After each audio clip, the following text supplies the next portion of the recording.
It's already disappeared. Nothing made He's me. gone. You were He's too gone. slow. How could you? Keep going. How could you? Keep going. Ignore the pain. I told you it was he tricked you.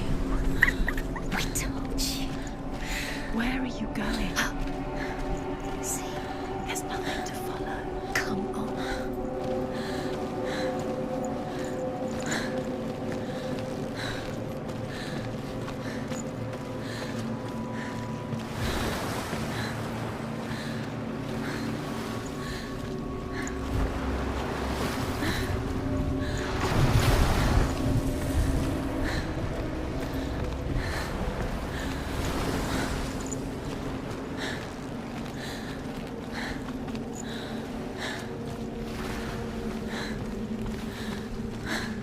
There it is. You're imagining things.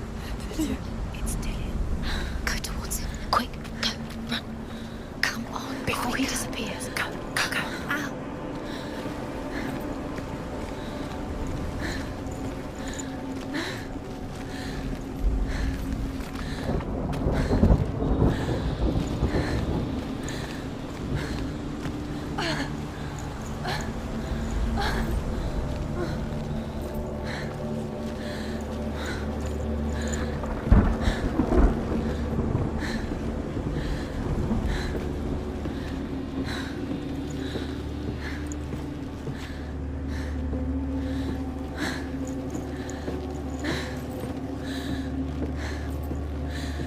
Before she first met him, she was not in a good place. Just a teenager, but not like the others. Barely functioning, she rarely left the house. Her father, Isabel, made sure of that. Only occasionally did she venture out on her own, collecting firewood and herbs. Errands out in the Orkney Plains. That was her world. Like this one. Barren and lonely.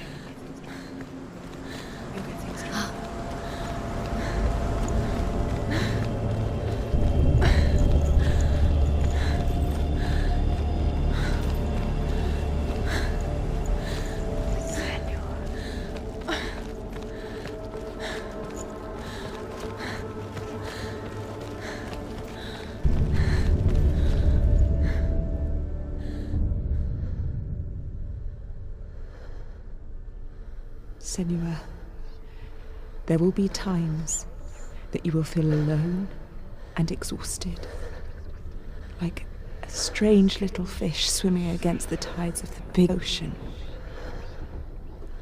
But have the faith to let go and let the tide carry you away.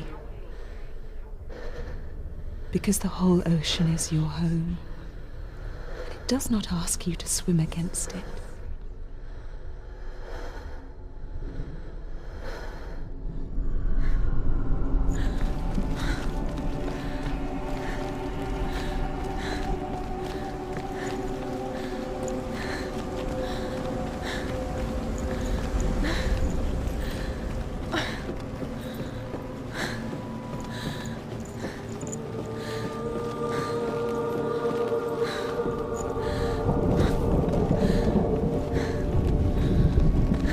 There he was, the lone figure of a boy. Under the tree. She remembers the first time she saw him. You have to keep doing it. To her young eyes, he moved as if dancing, and the world danced with him. He's there, under the tree. The gloom lifted. For the first time in years, she felt a ray of hope.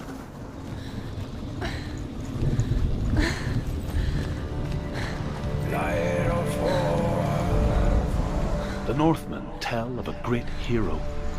His name is Sigmund. His father's hall was built around a great tree, and one day Odin comes and thrusts a sword into the tree, a gift to whomever can release it. Many try, but the sword only comes out at Sigmund's touch. His brother-in-law, King Siggeir, wants it, but Sigmund refuses him, so King Siggeir plots revenge.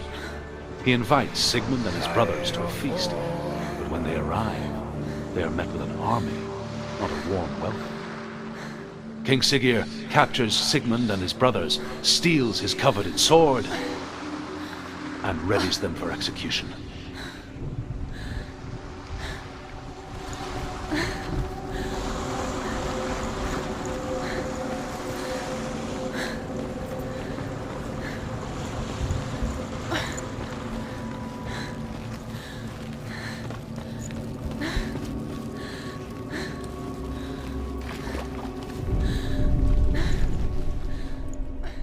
Death for Sigmund and his brothers seems certain. But the king's wife is Sigmund's sister, and she begs for mercy and implores the king to chain them up instead. He agrees. Not for mercy, though, but because he plans an even more cruel and lingering death. Chained to a tree in the forest that night, a she-wolf comes and devours one of Sigmund's brothers. She returns, ravenous, night after night, until only Sigmund is left. The next day, Sigmund's sister sends a servant with honey to smear on Sigmund's face. But to what end? Well, that night, when the she-wolf appears again, you'll never guess what happens.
The she-wolf licks the sweet honey from Sigmund's face.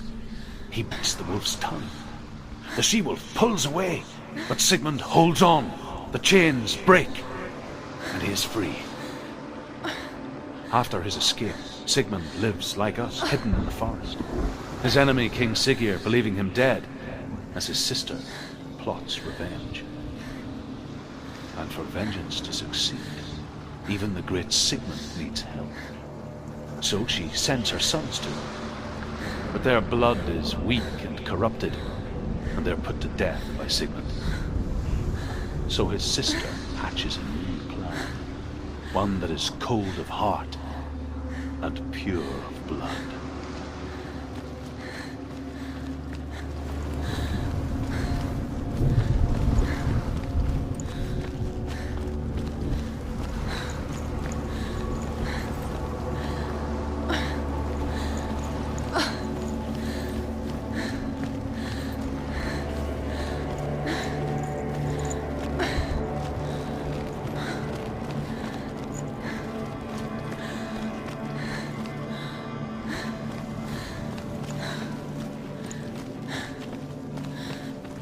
Day after day, watching from afar, she mimicked him, perfecting her own secret dance, wishing those fleeting moments of light would stretch out to last forever.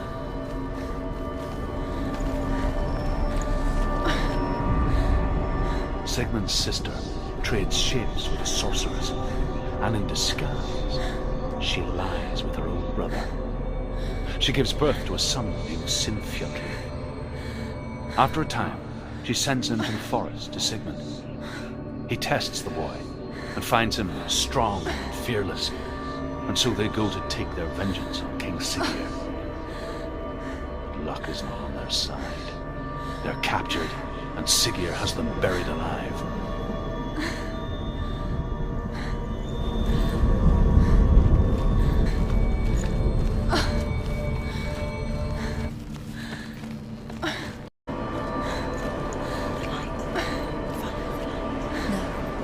It's a trick. It's an illusion.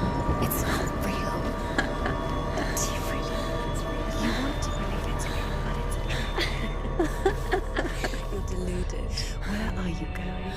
Where am I? What is she following? You can't even fight. It's just deception. How does he so effortlessly court the world and bliss? If only she could do the same. See the world through eyes anew and dance with it, just like he does.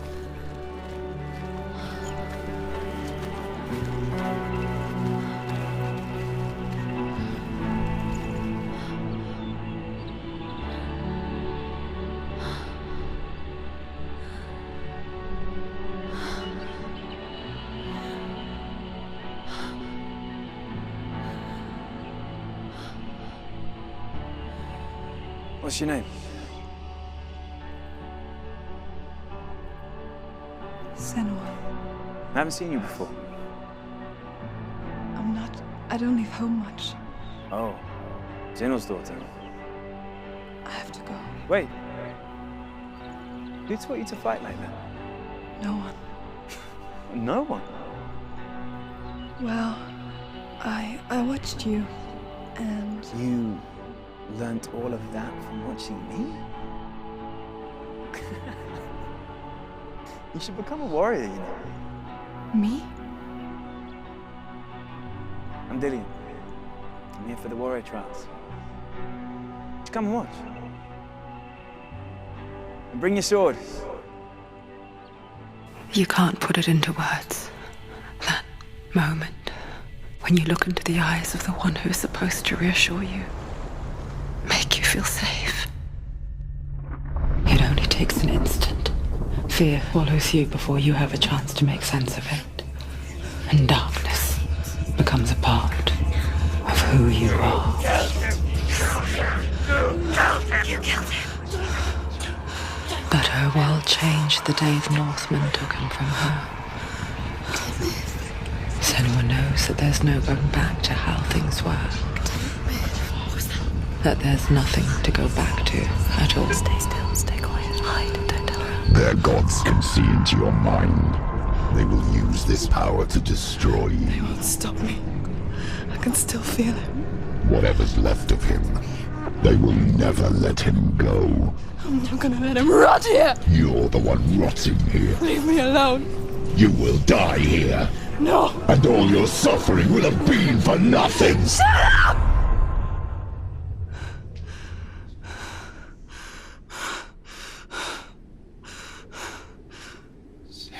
Dillian? Is that you?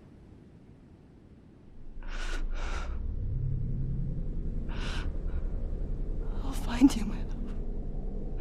I promise.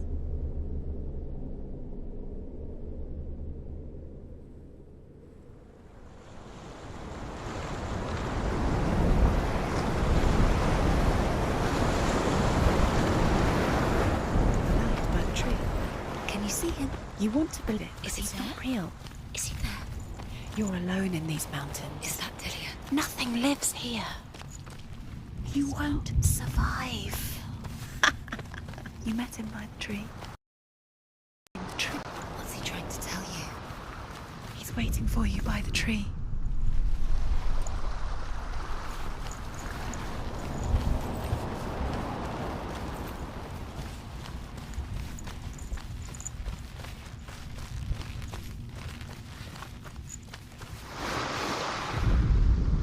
As Sigmund and Sinfjotli are being buried alive, Sigmund's sister throws an armful of straw into the grave mound.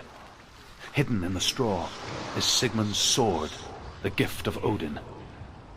They cut their way out of the grave mound and set fire to Siggeir's hall.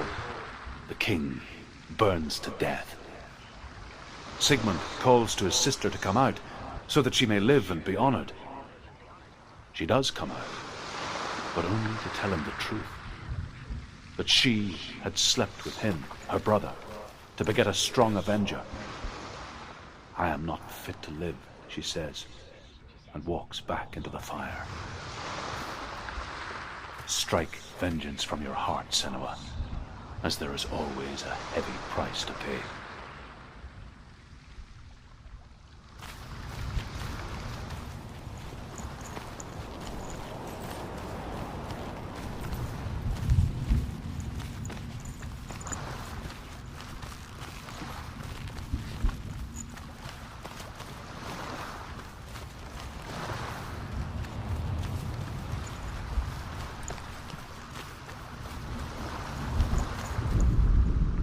And here is the end of Sigmund's story. He was a fierce and great warrior who fought many battles. But one day, an old man came onto the battlefield. Although shadowed by a hood, Sigmund saw that he only had one eye. The man raised his spear, and Sigmund struck at it with his sword, but the sword shattered into pieces. Sigmund then knew that this was Odin, and thus that victory could not be his. He bowed his head and accepted his end. Dying, he tells his wife that she is with child, and that her son will one day make a great weapon out of the fragments of his sword. The sword named Gram.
Imagine a sword that can slay gods.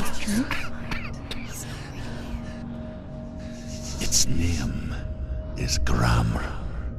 It was forged by the god of all Northmen, Odin, and gifted to Sigmund, a great warrior. I need this sword. It's important. Can you help me? The sword appears whole, but it is an illusion. It shattered into shards long ago.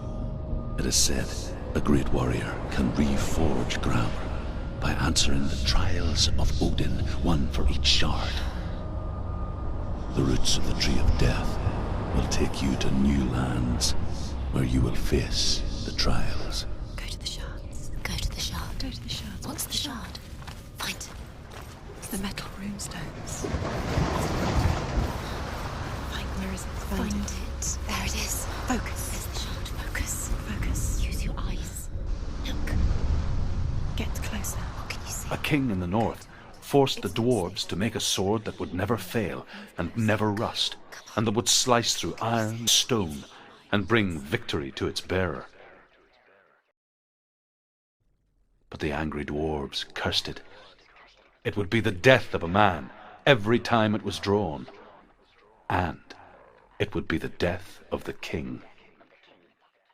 Let me tell you about the sword Tyrving.